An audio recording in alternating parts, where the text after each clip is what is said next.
இந்த நாள் ஒரு இனிய நாள் என்று சொன்னால் முதலில் நாங்கள் அரசியலில் காலையில் வைத்த நாள் என்று சொன்னால் அது மறைந்த முன்னாள் முதலமைச்சர் அனைத்து இந்திய அண்ணா திராவிட முன்னேற்ற கழகம் என்ற மாபெரும் மக்கள் இயக்கத்தின் நிறுவன தலைவர் பொன்மனச்செம்மல் புரட்சித் தலைவர் எம்ஜிஆர் அவர்களை பயணித்தோம்.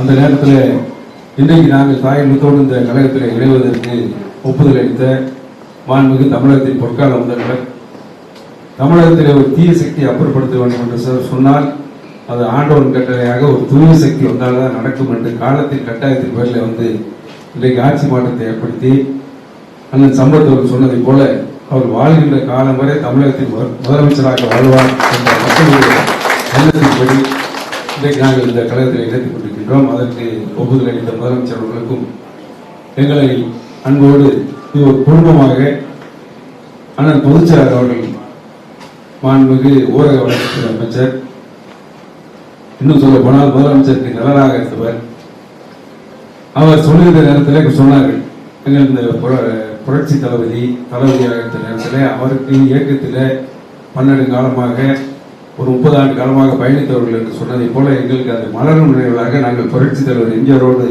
பயணித்த அந்த காலம் நினைவுக்கு வந்தது. எனவே அதையெல்லாம் நாங்கள் அனுபவமாக பார்த்தோம்.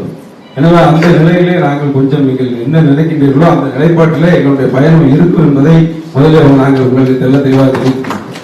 அதே போல இந்த நல்ல நிகழ்ச்சியில பங்கேற்று எங்களெல்லாம் வரவேற்கின்ற நல்ல நிகழ்ச்சியை சிறப்பிக்க வரவேற்கின்ற நெடுஞ்சாலை மற்றும் பொதுப்பணித்துறை விளையாட்டுத்துறை அமைச்சர் மரியாதைக்குரிய ஆதவர்ஜன் அவர்கள், அதே போல உணவுத்துறை அமைச்சராக வந்திருக்கின்ற அன்பு சகோதரர் ராதாகிருஷ்ணன், மாண்புமிகு நிதித்துறை அமைச்சர் அவர்களும், மாண்புமிகு பால்வளத்துறை அமைச்சர், மாண்புமிகு போக்குவரத்துறை அமைச்சர் அவர்கள், அங்கே எங்களுடைய மாவட்ட அமைச்சர் மீனவத்துறை அமைச்சர் ஸ்ரீநாத் அவர்கள், இத்தனை அவர்கள் கலந்து கொண்டு நாங்கள் முன்னாள் அமைச்சர்கள் இங்கே வந்திருக்கிறோம் என்று சொன்னால் 2011 மாண்புமிகு அம்மா அவர்கள் முதலாக நாங்கள் ஒரு 15 தேர்தல்களில் புரட்சித் தலைவர் இயக்கத்தை கண்ட நாள் முதல் 1977 தான் முதல் பொதுத் தேர்தல். அந்த முதல் தேர்தலே வாக்குச்சாவடி முகவராக எங்களுடைய பணியை தொடங்கினோம். அதுக்கு ஒரு 15 தேர்தல்களை நாங்கள் பணியாற்றிய பிறகு மாண்புமிகு அம்மா அவர்கள் 2011 முதலாக எங்களுக்கு அந்த வாய்ப்பு அமைந்தார்கள். அந்த சட்டமன்ற தேர்தல் நாங்கள் சந்திக்கின்ற நேரத்தில் எங்களுக்கு உறுதுணையாக இருந்தது யார் என்று சொன்னால் விஜய் நற்பணி மன்றம் என்பதை நான் இந்த நேரத்தில் நன்றியோடு நினைத்து பார்க்கிறேன். அது அன்பு பொதுச் செயலாளர்களுக்கு நன்றாக தெரியும். 2011 அனைத்து இந்திய அண்ணா திராவிட முன்னேற்ற கழக வேட்பாளர்களுக்கு பணியாற்ற வேண்டும் என்று சொல்லி நேரடியாக களத்தில் வந்து பணியாற்றியவர்கள்.